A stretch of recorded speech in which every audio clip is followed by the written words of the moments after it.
Hi, everybody. Welcome to NCEA 2021. My name is Elijah Bondi.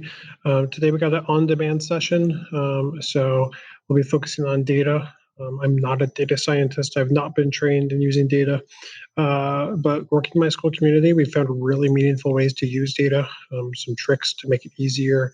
And so that's what I'm hoping to share today, just to make people's lives a little bit easier. There's two different ways that you could go through this material. You can either just watch it start to finish and kind of say, oh, great, good information, thank you. Or there's going to be a lot of QR codes. I'm going to share a lot of sample sets from my school. So you can also just pause the video, scan the QR code, maybe transfer it from your phone to a computer so you can see it a little easier, and then really get into, okay, what does the data look like? How could I use this in my school community? What changes might I make to these spreadsheets so that you can kind of move your school community forward as well? So either way works. A little bit about myself. So my name, as I said, is Elijah Bondi. I'm a husband and a father. I'm a principal at the local Catholic school. We're independent. We're really small. We're part of the Nativity Miguel Coalition. I'll talk more about my school as we get into some of our data. What we've really focused on at my school is the idea of the active learner. So the kids generating their learning, integrating technology into that. How does that fit and match and enhance learning? And then really being clear on what it means to have rigor. Like I said, we're also really working on being a data-informed institution. So how do we integrate that into there? And then I am also a member of the Tamok tribe of the Western Shoshone Indians. We're a northeastern Nevada tribe, and so that's a pretty integral part to my leadership and who I am as a person. And then I got a nice picture there of my wife, who is a principal of another local Catholic elementary school, and our two girls. Our third one is on the way, so he is yet to be pictured. All right. As far as learning intentions for the day, I'm going to talk through analysis, disaggregation, and trends that we use at our school. So hopefully you can kind of get a clear image of those. We'll talk about some short-term and long-term change initiatives and how that might look, some of the ways we're doing that here. And then how do we talk about this? How do we share what we're doing with our boards, with our faculties, with our families, so that everybody really understands the information and the data that is driving the school forward. As far as success criteria goes, hopefully you get a chance to practice some of this analysis, take some of these templates and sample data sets and use them. As far as change, hopefully you can start to see kind of, okay, how could our data inform some movement within our community? And then same thing with the presentations. Are we seeing, okay, this is what my data says, maybe I need to do X, Y, or Z. So we'll start off by just talking about kind of how do we think about data? What are the things that, as we consider data, that we're looking at, and what's the lens that we're really using for doing that? After that, we'll move into actually talking about analysis and disaggregation and trends. Like I said, I'll share a bunch of my data sets. I have a template for you. All of them are shared through QR code, so you can just scan them, pops up on your phone, either email it to yourself, airdrop it to yourself on a computer, that way you can open it up. We'll also talk about change initiatives, then we'll get into sharing our results and really focusing on this idea of visualization and storytelling as kind of the big factors there. So when we start talking about framing our thinking when it comes to data, we have to be in a place of wonder. We ask our students to have a growth mindset. We ask our students to be in this place of learner first, and that's what we have to be. We cannot go into situations and have it's right or wrong. When we start to come into a situation and we're sitting with, I know best, and I'm going to use this data to prove my point, all we're going to do is create damage. Even if we're trying to prove a positive point, what ends up happening is you end up hurting people. So we come into a place of wonder. We ask questions. And once we start asking questions about what these numbers might mean, then we can start to build some understanding. Once we start building some understanding, that's when we have to move into dialogue. We have to partner with other people. We have to share that information with our community, because School leaders, we're all wonderful, intelligent, bright people. But if we engage and we make decisions without bringing the community along with us, we might be 100% right. But if they don't agree, what does that matter? Where is that going to lead us? So we have to share this information, share hey, we just looked at this data set. This is what I'm seeing. This is what I'm thinking. Do you agree? If they agree, then now you have some knowledge, you have some wisdom that you can move forward with as a community. If they disagree, maybe as a school leader, I have a blind spot. Maybe there's some places I need to revisit. Maybe they're just seeing something that I'm not seeing. And so then I can, if I'm open to learning, if I'm open to this place of wonder, and I'm not stuck in this right or wrong, now all of a sudden I've engaged in a meaningful conversation. So as we look at analysis, what I'm trying to represent here in this graphic is continuing with that wonder, the asking questions. But the most important thing that we have to place ourselves on is this dotted black line here. We have to be setting a benchmark, because benchmarks, they can adjust, we can change them over time, but it helps us make some informed information from the data set. If I get a whole bunch of numbers, they don't mean anything until I start to have something to hold them up against. So in our school community, in our strategic plan, so this is our strategic plan on our website, this is what's QR code there. If we scroll down to our academic portion, you can see we have some benchmarks. So we say 75% of our kids starting in Algebra 1 in ninth grade. We say 80% of them getting Bs or better in their E3G courses. Here in California, those are the ones that apply to the Cal State and UC system. And 75% will get a 3 or higher. Now, these are starting point. You can see we're coming up on the end of our strategic plan, so we're going to be updating our benchmarks here. But now, as I start going through all of these analyses, I have something to hold my numbers up against to say, okay, how did we do? It's not we didn't meet our benchmark, so we're bad or we did terrible. I don't place judgment on this, but now I can say, I wonder why we didn't make that benchmark, or we exceeded that benchmark, I wonder why. Then as we move into that questioning piece, we can adjust our benchmarks if we need to, or we can just begin to tell our story. So the template is there, but I'm going to show you some of my data. So this is my data sets for our standardized testing. We use Star Renaissance. So a little bit about our school. We're really small. We're an independent Catholic school, 100% low income, 100% first generation, 100% minority population, majority about 80% are English language learners. So we're really small, about 20 per grade. So we can see those calculations here. We look at growth, and we have a growth benchmark, and we also have an achievement benchmark. So achievement, we just set it at the 50th percentile, which is pretty standard, right in the middle. For growth, we use the 65th percentile on the student growth percentile number that Renaissance gives.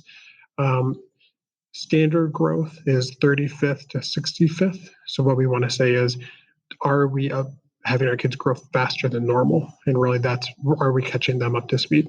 Statistically, this is a really high benchmark to be setting, but still we do that. So what I've done is simple spreadsheet. I run the summary report so I can see how many of our kids have done and where they're at with their scores. And I just go through and I count really quick. How many kids are above the benchmark and how many are below, using the visualization. This way it makes it nice and easy.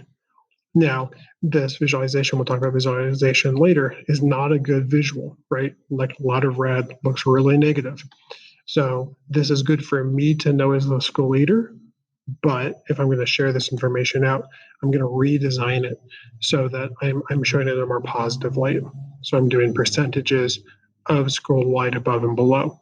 Now, less information here, because in this slide, in this information, I can see each grade level and see how they're doing.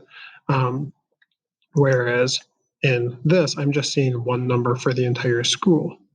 But I can compare this longitudinally. I can look over time at how my students are doing. And as you can see, COVID has had an impact on our school population.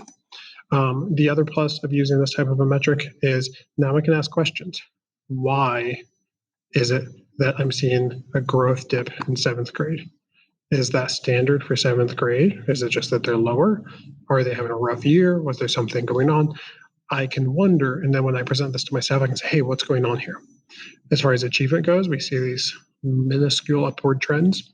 Okay, is that good? Is that what we want? Why isn't it more? What's going on there? So this is some of the pieces there. The template that I have linked, I made a K8 version of it. I just put in some fake data here so you could get that above and below. And then I also made a longitudinal one. The last one here is actually made off of a formula from the data that you put in on this tab here. And then I made some trend data. So as we start talking about trends later, you can look at by cohort up and down. Sorry, not trends. That's a different slide. So just some useful ones. So you can do this. And again, these are all formulated, so you shouldn't have to make any edits. You edit this information here, and it'll auto-populate those other ones for you. Obviously, you'd have to pull data, your historic data, manually, because I don't have that in the template for you. So there we go with analysis. As we move into disaggregation, so again, the idea of disaggregation is that we want to look at meaningful subgroups and how those subgroups inform our school community. Now, like I said, I told you, my school's small. We have 60 to 70 students each year. And with that really small student population, we're 90% Latino, 80% English language learners, split equally male-female. So disaggregation is challenging.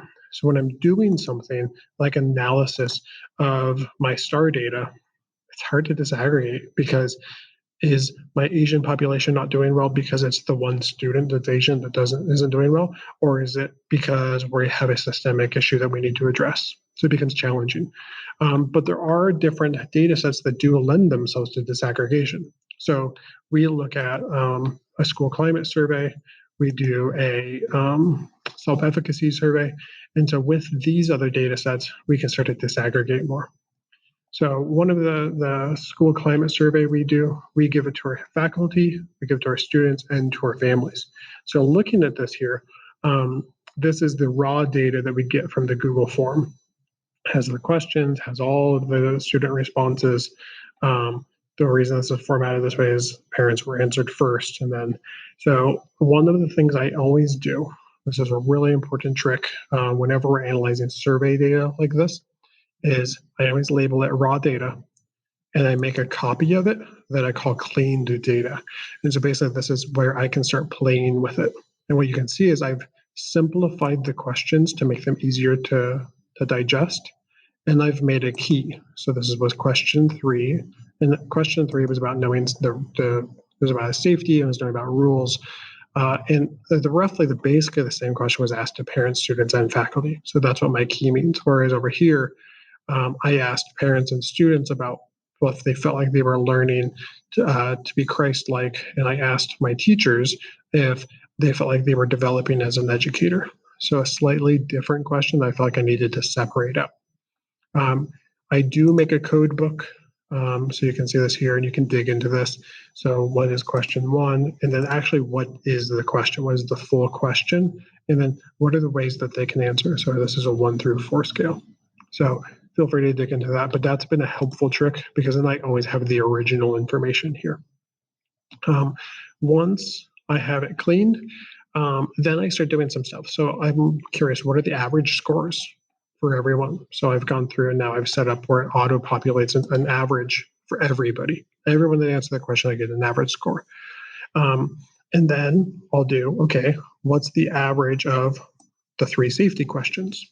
Cool. So let's look at that and see what we get as far as average for safety questions.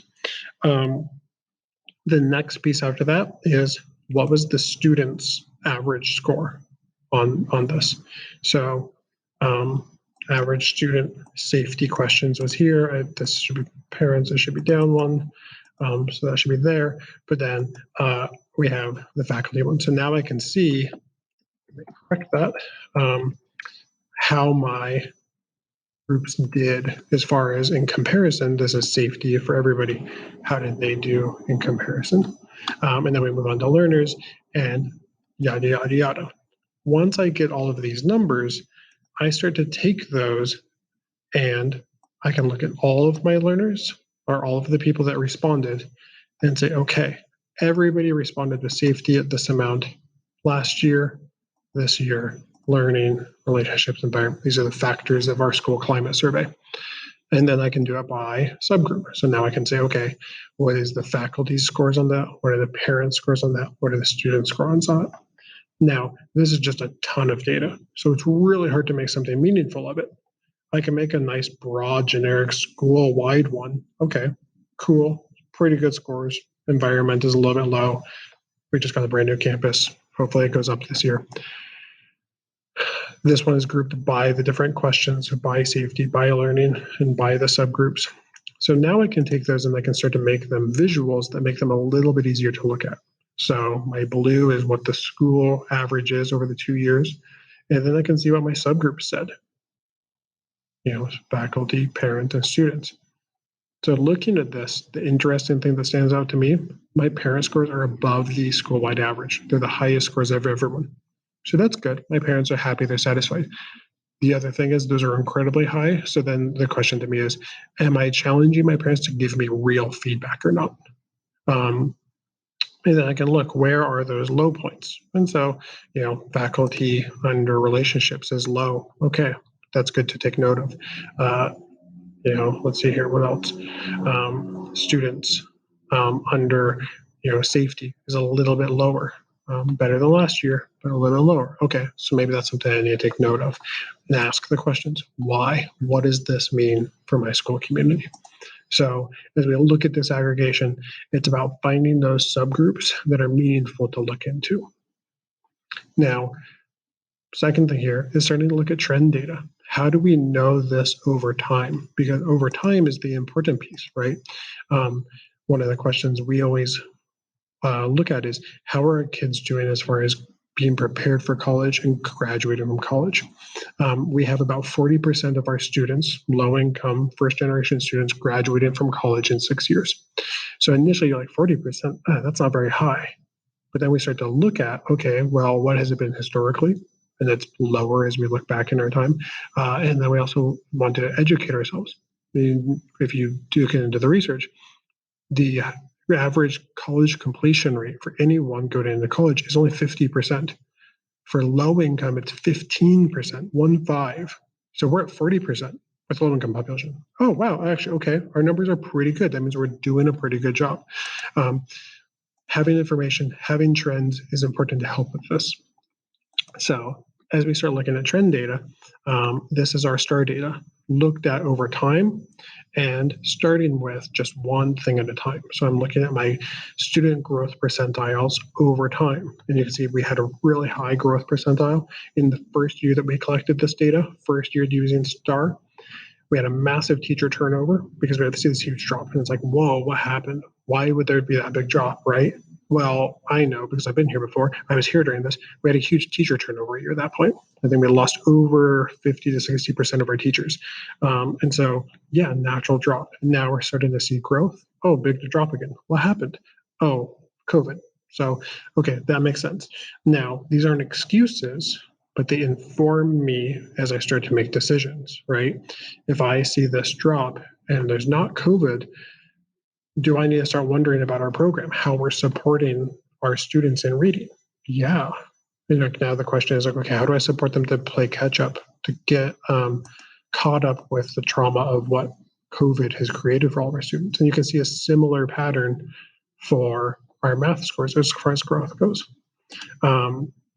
We started looking at reading.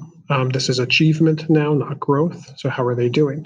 And so we can see similar dip. We have one more year's worth of data. We collected just achievement that very first year. But we can see a little bit of a downward trend. We didn't get to do our spring test this year. So it's just winter. And then this is a winter score as well. We can see, okay, going pretty well. Similarly in math, we see kind of a little bit of a drop off and then a big drop. This is kind of similar to the data that we see. So now I can keep asking questions, right? But I can see in comparison, like 24% CS sounds really low, but in comparison historically, that's in the ballpark for us. Okay, we're not terribly off course. We'd like it to be higher. And we'll talk about change initiatives here in a second. This becomes important, right? Like, it's in the ballpark for how we do, but I want it to be higher. So what do we need to do better? And so that'll be the question moving forward. And then for things like accreditation, we put these together into other forms, other charts, so that it's quick and easy. So now in my accreditation report, which is coming up next year, I have 2 charts that shows all of that information nice and quick, right? So now I can say, okay, how are we doing for reading, both in growth and in achievement? And so it becomes nice and quick for my visiting committee to see this. So talking about change, what we talked about was, there's short-term change and there's long-term change, right? So short-term change is what am I going to have happen right now that's going to change my students' learning? So I told you we're looking at that STAR data, and the reading scores are low, 24%. We average in the 20 to 30 range as far as reading achievement. I told you about 80% of my kids are English language learners. That means I have to do something to support my English language learners, right?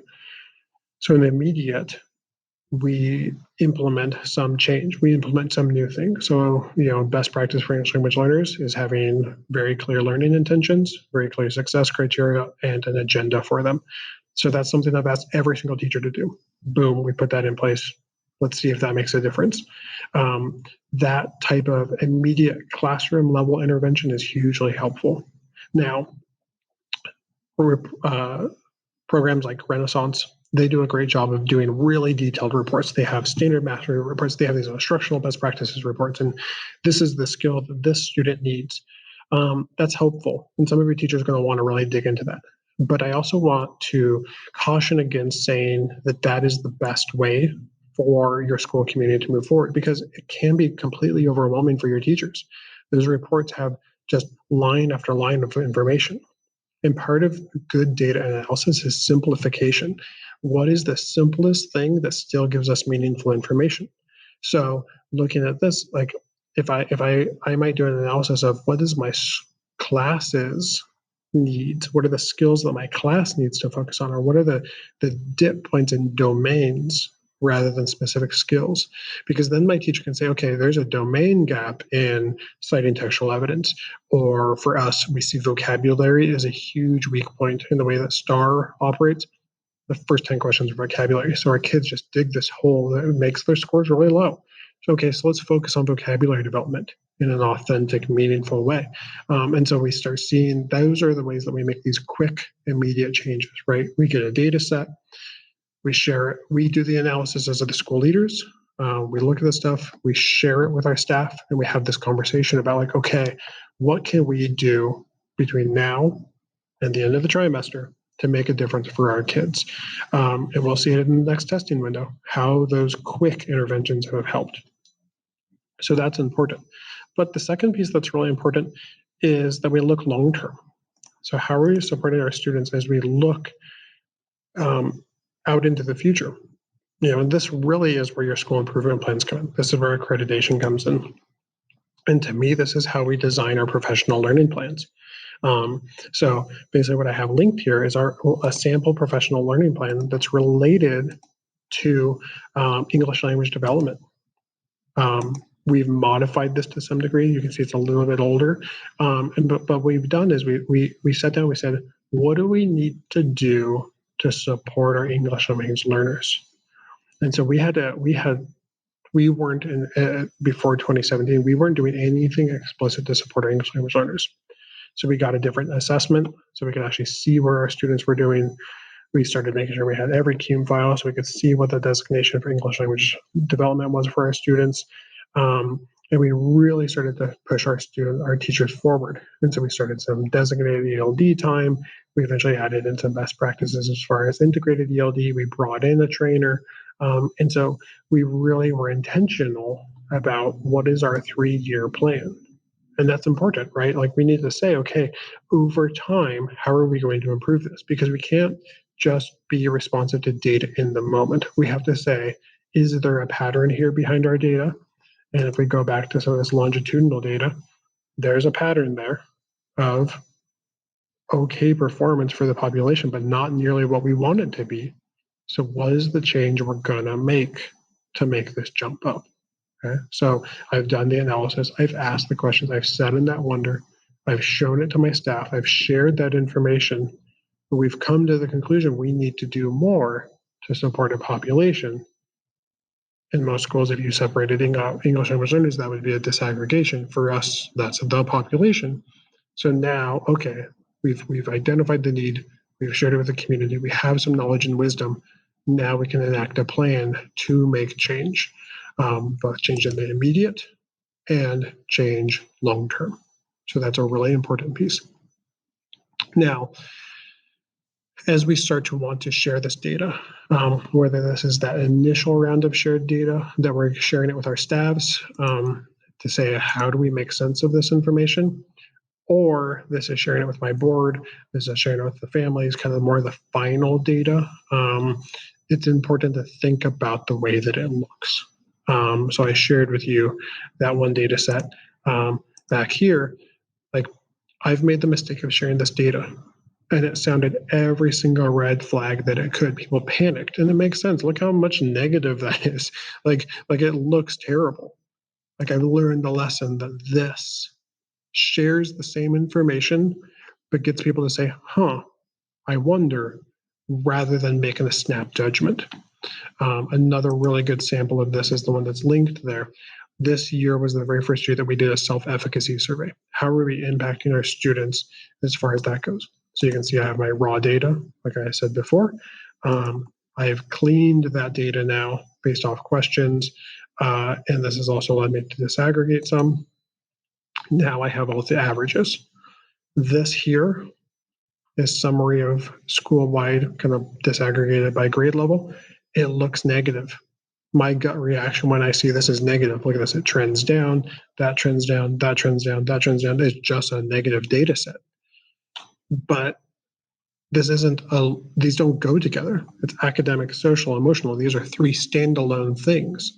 Now, if I look within academic, it drops to 8th grade. Oh, interesting. I see a drop. 8th grade's the lowest on all three. Huh, I wonder why.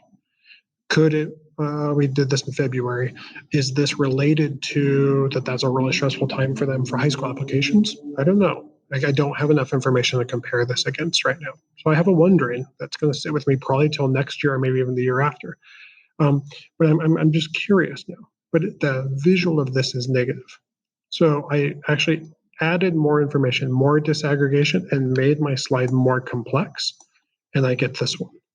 So now in this one, I have my school-wide numbers.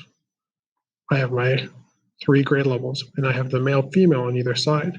So now I have this really interesting thing of like female to male in 6th grade. Females are lower socially and emotionally, but go up to the males. The males are higher. But by the time we get to 8th grade, we can see a reversal of that.